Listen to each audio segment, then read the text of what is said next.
पुष्पनकाल बसंत पंचमी की कथा लगभग 10 मिनट की। बहुत समय पहले की बात है। धरती पर ठंड का राज था। पेड़ों की डालियां सूनी थीं, न फूलों में रंग था, न पक्षियों के गीतों में मधुरता। लोगों के मन भी जैसे उदास हो गए थे। ज्ञान, कला और संगीत का मानो कहीं नामो निशान नहीं था। तब ब्रह्मांड में एक विचित्र सी निस्तब्धता छा गई। देवताओं ने इस स्थिति पर चिंतन किया। सबने मिलकर ब्रह्मा जी से प्रार्थना की, हे सृष्टिकर्ता, संसार में फिर से उल्लास, विद्या और रचनात्मकता का संचार कीजिए। ब्रह्मा जी ने ध्यान किया। उनके मुख से एक दिव्य प्रकाश प्रकट हुआ। उस प्रकाश से एक अलौकिक स्वरूप प्रकट हुआ। श्वेत वस्त्र धारण किए, हाथों में वीणा, पुस्तक और माला, शांत मुख, करुणामयी दृष्टि।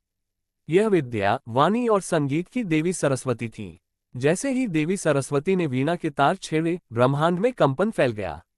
मौन टूट गया। पक्षियों ने चहचहाना शुरू किया, नदियां कल-कल बहने लगीं और मनुष्यों की जिह्वा पर शब्द जन्म लेने लगे। ज्ञान का प्रकाश फैलने लगा। देवी सरस्वती ने कहा, जहां ज्ञान होगा वहां अज्ञान का अंधकार नहीं टिकेगा। जहां कला होगी वहां जीवन में रस होगा। उसी दिन धरती पर ऋतु परिवर्तन हुआ। शीत ऋतु विदा लेने लगी और बसंत ऋतु ने धीरे धीरे कदम रखा। पेड़ों पर नई कोपलें आईं, सरसों के खेत पीले फूलों से भर गए। चारों ओर एक नई ऊर्जा, एक नई आशा का संचार हुआ। धान बसंत का आगमन। गांव-गांव में लोग इस परिवर्तन को देखकर प्रसन्न हो उठे। किसान खुश थे क्योंकि फसल लहलहाने लगी थी। बच्चे उत्साहित थे क्योंकि प्रकृति मुस्कुरा रही थी। विद्वान और कलाकार आनंदित थे क्योंकि उनके भीतर नई सृजन शक्ति जाग उठी थी।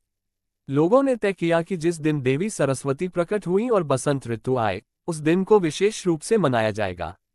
उसी दिन का नाम पड़ा बसंत पंचमी। बुक्स विद्या आरंभ की परंपरा।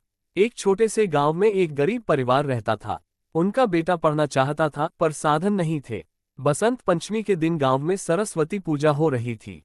बालक ने श्रद्धा से देवी के चरणों में प्रणाम किया और बोला, माँ, मुझे विद्या दीजिए ताकि मैं अपने माता पिता का नाम रोशन कर सकूं।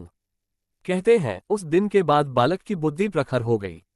वह लगन से पढ़ा, आगे चलकर बड़ा विद्वान बना। तभी से बसंत पंचमी के दिन विद्यारंभ की परंपरा चली। बच्चों को पहली बार अक्षर लिखवाए जाने लगे। स्वर कला और संगीत का उत्सव। बसंत पंचमी केवल पूजा का दिन नहीं, बल्कि कला और संगीत का उत्सव भी है।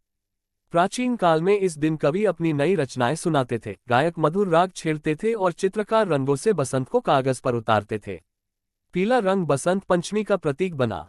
पीले वस्त्र, पीले फूल, पीले पकवान, ये रंग आशा, ऊर्जा और समृद्धि का संकेत माना गया। चेरी ब्लॉसम कथा का संदेश। इस कथा से हमें ये सीख मिलती है कि ज्ञान सबसे बड़ा धन है।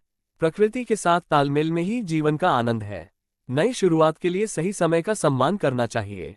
बसंत पंचमी हमें याद दिलाती है कि जैसे बसंत ऋतु सूखे पेड़ों में नई जान भर देती है, वैसे ही ज्ञान और कला हमारे जीवन को सुंदर और सार्थक बना देते हैं।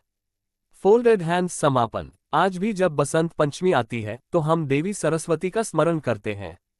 उनसे प्रार्थना करते हैं कि हमारे जीवन में अज्ञान का अंधकार दूर हो, विद्या का प्रकाश फैले और हमारा मन सदैव सृजनशील बना रहे। माँ सरस्वती की कृपा से जीवन में बसंत सदा बना रहे। पुष्पनकाल।